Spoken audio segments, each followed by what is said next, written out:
নমস্কার বন্ধুরা, সবাই কেমন আছেন? আশা করি সবাই খুব খুব খুব ভালো আছেন। সাহেব বিবি অ্যান্ড ফ্যামিলি নতুন একটা ব্লগে আপনাদের সকলকে স্বাগত জানাই। যেমনটা দেখছেন আমি একটু রেডি হয়েছি, মানে জেনারেলি আমি এতটা রেডি হই না, তার কারণ আজকে আমি আর দেবাশিস যাচ্ছি একটা জিনিস কিনতে। তো কিছুটা আমাদের প্রয়োজনের একটা জিনিস। তো আপনারা কি গেস করতে পারছেন আমরা ঠিক কী জিনিস কিনতে যাচ্ছি? না, আমি একটা যদি ছোট্ট বলবো, না থাক বলবো না, একেবারে সরাসরি দেখাবো আমরা কি কিনবো। তো আগে আমরা স্পেশাল জিনিসটা কিনবো, কেনা হয়ে গেলে তারপরে আমরা যাব একটু শপিং করতে। কারণ বলে রাখি, সামনে আসছে আরও অনেক অনেক ভালো ভালো ব্লগ, কারণ আমরা অনেক অনেক জায়গায় ট্যুর প্ল্যান করে ফেলেছি ইতিমধ্যে। তো সরি, তো কোথায় যাচ্ছি, কেন যাচ্ছি, কি করতে যাচ্ছি দেখতে হলে কিন্তু পুরো ব্লগটাকে স্কিপ না করে দেখতে হবে এবং আমার বকবকটাকে সহ্য করতে হবে। তো আমি দেবাশিসকে বলবো একবার এদিকে আসার জন্য। সে জল খেয়ে যাচ্ছে, কথা বলছি আমি, জল খাচ্ছেও। তো এই যে এসে গেছে দেবাশিস। দেবাশিস, তুই কতটা এক্সাইটেড আজকে? মারাত্মক। হ্যাঁ, ও মারাত্মক এক্সাইটেড। এবং আমার হাত আর ক্যামেরার হাইট মানে অনেকটা উঁচু করতে হয়, কারণ আমাদের দুজনের হাইটের অনেকটা বেশি ডিফারেন্স। তো চলুন আর বকবক না করে, দেরি না করে গাড়িটা নিয়ে বেরিয়ে পড়ি। দেখা হচ্ছে ডিরেক্টলি যেটা কিনতে যাচ্ছি সেখানে গিয়ে। আমরা চলে এলাম বাড়ি থেকে বেরিয়ে বারাসাত দক্ষিণ পাড়ার মোড়ে যে আইফোন স্টোরটা আছে ওখানে। তো দেখুন দেবাশিস বিভিন্ন ধরনের জিনিস দেখছে। তো ও কী কিনবে আলটিমেটলি ও সেটা কিন্তু আমাকেও এখনও অবধি বলেনি, তবে বলেছে হ্যাঁ কিছু কিনবে। তো কী কেনে সেটাই আমি দেখব। তো চলুন। আর এই হলাম আমি। ও নিজে ডিসাইড করতে পারছে না ও কী করবে, আর থেকে থেকে আমাকেও বলছে তাকা তাকা, ক্যামেরার দিকে তাকা। এবং আমার মুখটা দেখুন, মানে আমার বিরক্ত লাগছিল। বসে বসে কয়েক ঘন্টা যখন ওরমভাবে বসে আছি, আরও ডিসাইড করে উঠতে পারছিল না। অবশেষে আপনাদের মতো আমিও পেলাম বড় চমক। আমার বর কিনে ফেললো আইফোন 15 প্রো ম্যাক্স। ওর মুখটা দেখুন, মানে কি সাবধানে কাজ করছে। জীবনে মনে এত সাবধানে কোনো কাজ করেনি যতটা সাবধানে ও ফোনটা খুলছে। দেখি কেমন হবে কালারটা। বাবা, বড় মানুষ, বড় ব্যাপার। আমি শুধু দর্শক হয়েই দেখছি। কিন্তু হ্যাঁ, এবার থেকে এই ফোনটাকে আমাকে কাজে লাগাতে হবে। দেখে নে। বাবা, হাসিটা দেখুন। এই ফোনটা কদিন বাদে আমার হাতেই আসবে, অপেক্ষা কর শুধু। তো যেটা হলো দেখলেন, দেবাশিস কিনে নিয়েছে আইফোন 15 প্রো ম্যাক্স। তো এখানে এখন অলরেডি বেজে গেছে অলমোস্ট 9টা। ভেবেছিলাম শপিং করতে যাবো, বাট আলটিমেটলি আজকে কিছু কোনোভাবে পসিবল না। তো দেখছি যদি বুধবার হয় তো খুব ভালো। তো এখন যেটা করব, মানে ঠিক করলাম কোনো একটা জায়গায় ডিনার করতেই হবে। পেয়েছে প্রচুর খিদে, তো দেখি কোথায় ডিনার করতে যাওয়া যায়। তো এখন দেখতেই পাচ্ছেন সব ক্লোজ হয়ে গেছে, কিন্তু আমি আর দেবাশিস আর এখানে যারা আছেন সবাই একসাথে রয়েছি। তার কারণটা আগে একটু বলে দিই। এই যে এনাকে একটু ভালো করে চিনিন, যিনি কাজ করছেন, এনার জন্য আমার প্রতিবার দেরি হয়। কিন্তু দেরি হলেও মানে এই যে ওনারা হাসছে, কিন্তু হ্যাঁ দেরিটা হয়। মেন যে দেরি করে সে হচ্ছে এই ভদ্রলোক।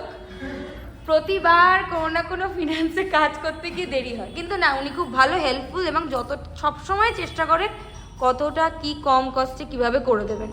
এটা হচ্ছে ভালো গুণ। এবং পরের বার যখন আমি 16টা নিতে আসবো তখন যদি দেরি করে, তাহলে ওনাকে আমি বাড়ি নিয়ে যাব। এবার এদিকে চলে আসি। এই যে আইডের নামটা প্রিয়াঙ্কা। হ্যাঁ, তো প্রিয়াঙ্কা দি সবসময় হাসি খুশি এবং ফোনের সমস্ত কিছু খুব ভালো করে, সেটা যে কোনো গ্লাস থেকে শুরু করে স্ক্রিন গার্ড সমস্ত কিছু খুব ভালো করে লাগে এবং সব কিছু বুঝিয়েও দেয়। আর দেবাশিসকে আর ইন্ট্রোডিউস করাবো না, ওকে রেখে দিয়েছি। আর এই যে এদিকে হচ্ছে দাদা আর একজন দিদি। আচ্ছা, তোমার নামটা বলে দাও। হ্যাঁ, সেটা হচ্ছে সায়নিদি। আর এই যে দাদা সৌমেন। হ্যাঁ, সৌমেন দা। তো এনারাও কিন্তু হেল্পফুল। এমন না যে প্রিয়াঙ্কা দিকে বলেছি বলে এনারা হেল্পফুল নয়, কারণ যখন প্রিয়াঙ্কা দির সাথে বোধহয় এই নিয়ে সেকেন্ড টাইম আলাপ হলো, কিন্তু ওই দিদির সাথে কিন্তু এর আগেও আলাপ, কারণ আমাদের 15 প্রোটা কিন্তু এই দিদির হাত থেকেই নেওয়া।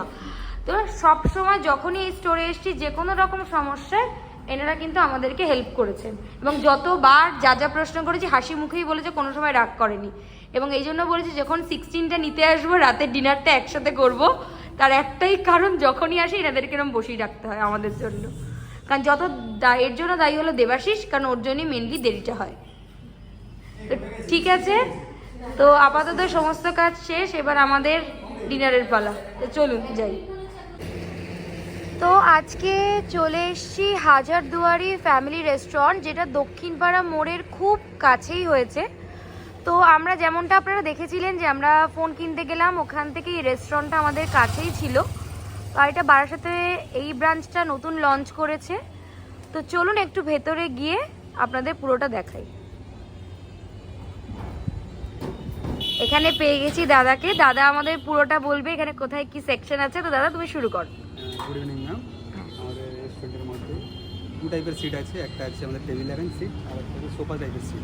যারা ফ্যামিলি নিয়ে আসে, ধরুন 6 জন 7 জন কিংবা 10 জন, ওনাদের জন্য আমরা সোফা সিটটা অ্যারেঞ্জ করে দিই। আচ্ছা। আর যারা টেবিলে বসতে চান, যে 2 জন 3 জন যারা আসেন, ওনাদেরকে আমরা টেবিলেই সাজেস্ট করি। তো আসুন আপনি। আচ্ছা হ্যাঁ চলুন, আপনি আগে চলুন। আর এটা সম্ভবত তোমাদের টি সেকশন, তাই তো? আচ্ছা, টি কফির জন্য এনারা বাইরে আলাদা সেট আপ করেছে, এটাও খুব সুন্দর। তো চলুন আগে দাদার সাথে ভেতরে যাই।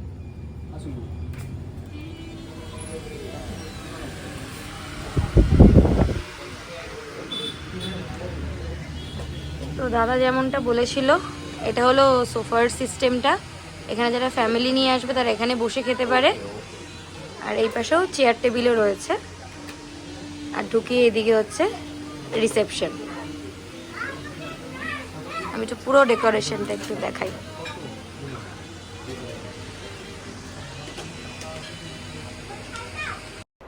আমি মেনু সিলেকশনে ব্যস্ত আর আমার বর ভিডিও করতে ব্যস্ত।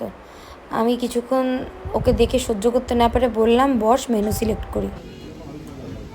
তো বসে পড়েছি আমরা আমাদের সোফা সিটে। তো ঢুকিয়ে আমরা প্রথমেই মেন কোর্স অর্ডার দিয়ে নিচ্ছি, কারণ রাতটা অনেকটাই হয়ে গেছে।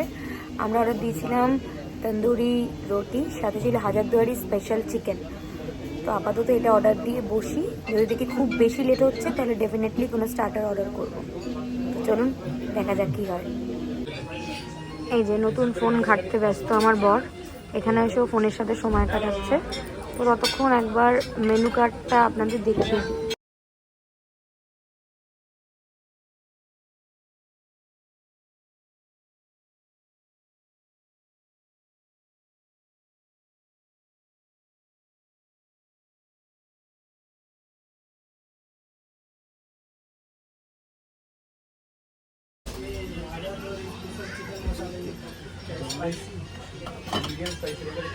তো চলে এসছে আমাদের ক্রিসপি চিলি বেবি কর্ন। হ্যাঁ করে দিন, যেহেতু আমাদের মেন কোর্সটার একটু টাইম লাগছে, তো এটা আমরা অর্ডার করেছি। তো টেস্ট করে ডেফিনেটলি বলবো কেমন লাগলো।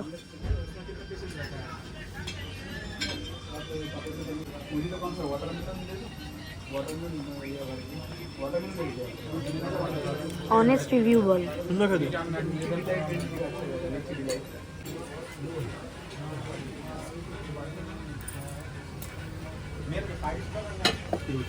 হ্যাঁ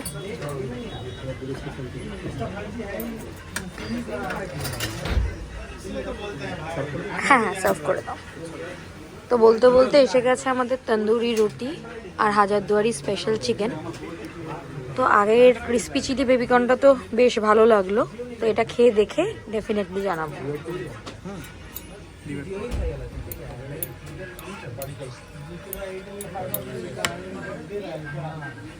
বাহ এক্সিলেন্ট।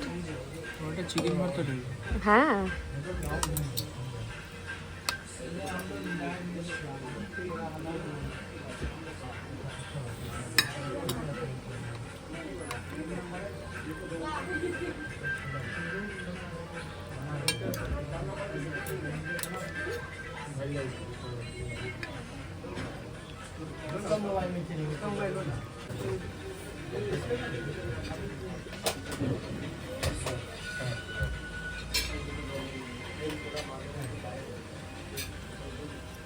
এই এক নুনের বাতিক।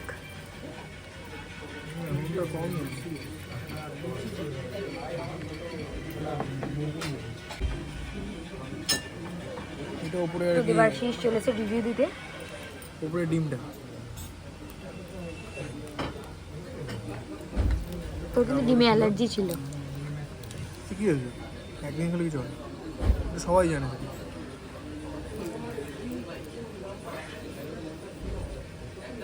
ঠিক আছে, ওটা হচ্ছে চিকেন ভর্তা টাইপের, কিন্তু বেশ ভালো।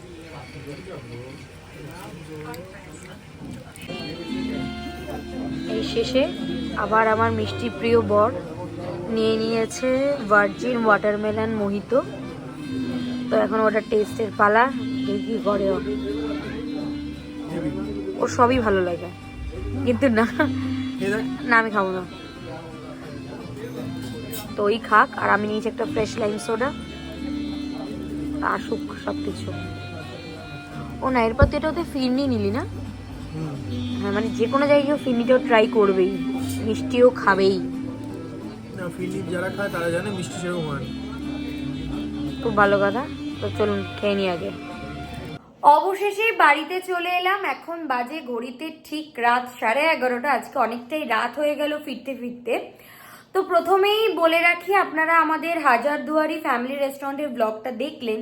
তো আপনারা যারা আমাদের নিয়মিত ব্লগ দেখেন তারা কিন্তু জানেন আমরা কিন্তু ফুড ব্লগার মোটেই নই। মানে যারা ব্লগার, যারা খাদ্য রসিক, তারা কিন্তু ফুডের টেস্ট আমাদের থেকে কয়েক গুণ বেশি ভালো বলতে পারবেন। এবং এটাও বলে রাখি, এটা কিন্তু কোনো প্রমোশন ছিল না, কারণ ভিডিও শুরুতে দেখেছেন আমরা অনেকক্ষণ বেরিয়েছিলাম ফোন কেনার জন্য, খিদে পেয়ে যাওয়ার জন্যই কাছাকাছি দক্ষিণ পাড়ার মোড়ের ওই রেস্টুরেন্টে আমরা খেতে গেছিলাম। ফলে আমরা যা যা খাবার অর্ডার করেছিলাম সেগুলো কম তেল মশলা ছিল এবং আমাদের ভালো লেগেছে। তবে দেবাশিস যেহেতু অনেক জায়গার ফিরনি ট্রাই করেছে, ও বলেছে ফিরনিটার একটু মিষ্টিটা বেশি। মেবি হয়তো আমাদের লেগেছে, আপনাদের নাও লাগতে পারে। তো আপনারা ডেফিনেটলি, নতুন রেস্টুরেন্ট হয়েছে তার জন্য ঘুরে একবার দেখতেই পারেন, এবং ফুড কোয়ালিটি তো আপনারা আরও ভালো টেস্ট করেই বলতে পারবেন। তো ঠিক আছে, যারা যাবেন তারা অবশ্যই কমেন্টসে জানাবেন যে কেমন লাগলো আপনাদের রেস্টুরেন্টের অ্যাম্বিয়েন্স আর সাথে ফুড কোয়ালিটি। তো আপাতত আজকে ব্লগটা এখানেই এন্ড করছি। দেখা হবে খুব তাড়াতাড়ি নতুন একটা ব্লগে।